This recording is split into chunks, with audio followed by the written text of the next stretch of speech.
बिहार की राजनीति में इस वक्त का सबसे बड़ा सवाल यह है कि बिहार का सीएम कौन।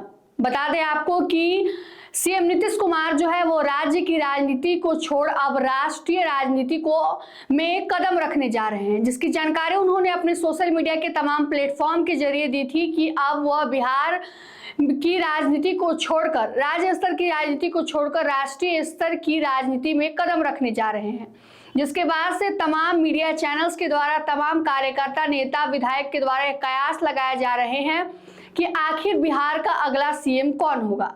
तो आपको बता दें कि अगला सीएम के लिए सबसे सटीक नाम सम्राट चौधरी का बैठता है। यह हम ऐसे ही नहीं कह रहे हैं, हमारे पास कुछ आंकड़े, कुछ तथ्य हैं जिसके आधार पर हम आपको बताएंगे कि सीएम फेस के लिए सम्राट चौधरी का नाम सबसे सटीक क्यों बैठता है। बता दें आपको कि यह बात तब और स्पष्ट हो गई जब आज समृद्धि यात्रा, नीतीश कुमार की जो समृद्धि यात्रा के चौथे चरण में जब सम्राट चौधरी नीतीश कुमार के साथ यात्रा पर पहुंचे तो वहां पर स्टेज पर एंकर ने उन्हें मुख्यमंत्री कहकर संबोधित किया।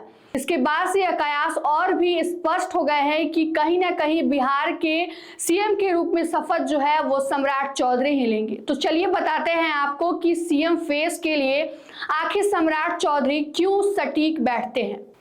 बिहार में सीएम की रेस में सबसे आगे सम्राट चौधरी का नाम चल रहा है। सम्राट चौधरी कोयरी समाज से आते हैं, नीतीश कुमार कुर्मी समाज से आते हैं। इन दोनों को बिहार की सियासत का लव कुश समीकरण कहा जाता है। राज्य में इन दोनों कोयरी और कुर्मी समाज की आबादी तकरीबन 7% तक है।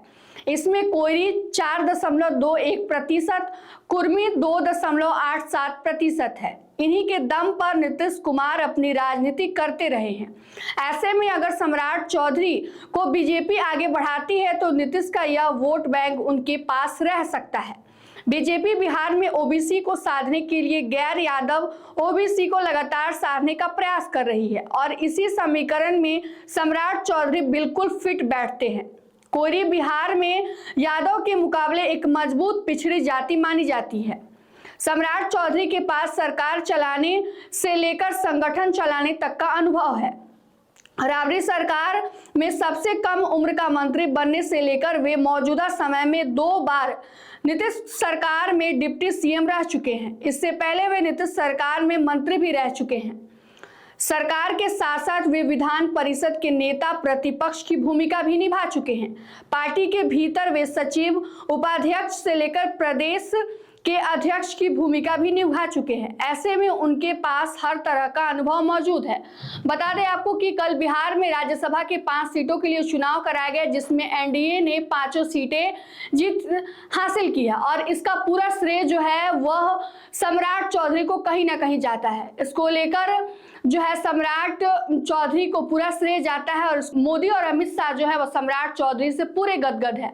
और ऐसे में सवाल उठता है कि अमित शाह जो है अब इसके बदले सम्राट चौधरी को क्या रिटर्न गिफ्ट देते हैं। तो इन तमाम पक्षों को, तमाम पहलुओं को हमने जाना कि आखिर सम्राट चौधरी जो है वो सीएम फेस के लिए किस प्रकार फिट बैठते हैं।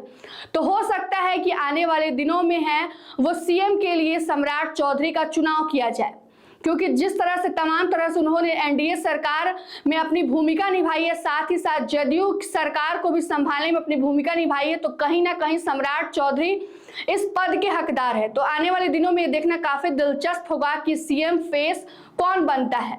फिलहाल की इस खबर में इतना ही। तमाम अपडेट के लिए बने रहिए हमसे और देखते रहिए मगही न्यूज। धन्यवाद।